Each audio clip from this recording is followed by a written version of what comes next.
जय महाराष्ट्र. मी मनसे उपजिल्हा अध्यक्ष. आपल्या देगलूरमध्ये चालत असलेला अवैध धंदा गुटखा, अनेक वेळेस तक्रारी करून सुद्धा गुटखा बंदी झालेला नाही. ते पाहू शकता. भरडकर साहेब, सहाय्यक आयुक्त नांदेड यांनी मला पत्रावर पत्र देत आहेत. ज्यांच्यावर कारवाई केलं त्यांच्यावरती कारवाई करून सुद्धा तो आणखीन दुकानामध्ये विकत आहेत. हे कोणाच्या मार्गदर्शनावर विकत आहेत, कोणाच्या याच्यावरती सांगण्यावरती विकत आहेत. मला तर असं म्हणत आहेत की जनता आकाश हे काहीच होत नाही. प्रत्येक अधिकारी मॅनेज आहेत, प्रत्येक अधिकारी हे चालत आलेले आहे. हे का बंद होत असते का? मला असा अधिकार नागरिक जनता म्हणत आहेत. पण निश्चितपणाने सांगतो, मी हे गुटखा बंद केल्याशिवाय मी माघार होणार नाही.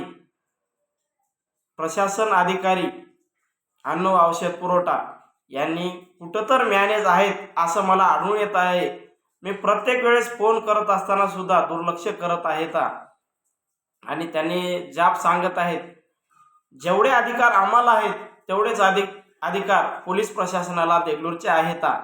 देगलूरचे पोलीस प्रशासन अधिकारी 50% कारवाई केलेली आहे त्याने असं सांगत आहेत. पण देगलूरचे पोलीस प्रशासन अधिकारी सुद्धा आजपर्यंत गुटखा चालू असताना देखील सुद्धा कोणती मोहीम राबवली नाही किंवा चौकशी केली नाही असे आढळून आलेले आहेत. तरी पोलीस प्रशासनाला हात जोडून विनंती आहे की तुम्ही लवकरात लवकर गुटखा बंद करावा.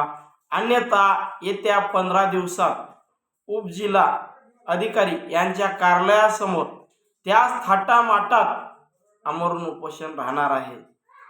मी तुम्हाला पहिलं सामाजिक कार्यकर्ता होतो, आता उपजिल्हा अधिकारी मनसेचा झालेला आहे. हलक्यात घेऊ नका. सरळ सरळ तुम्हाला सांगत आहे, गुटखा बंदी करा. आताच मला कळाली बातमी की आता देगलूर तालुक्यात कुठेतरी गांजा लावलेले आहे. त्या गांजावरती जाऊन लगेच पंचनामे.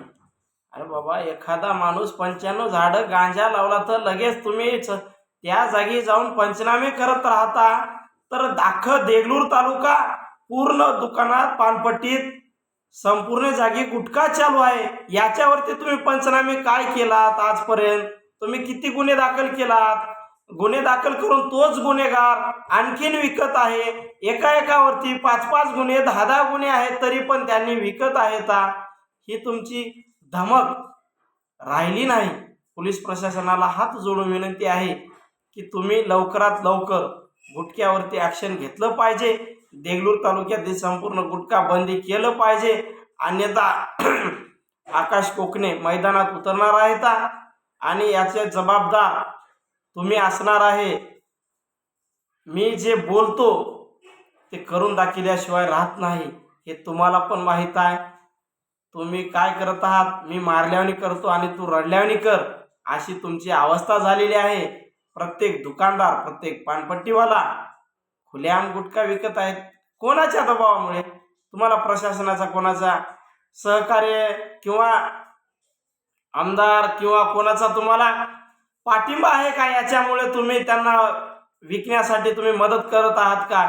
याच्यावर ॲक्शन घेतलंच पाहिजे. अन्यथा देगलूर तालुक्यात मोठं आंदोलन झाल्याशिवाय राहणार नाही, मी ठासून सांगत आहे. जय महाराष्ट्र.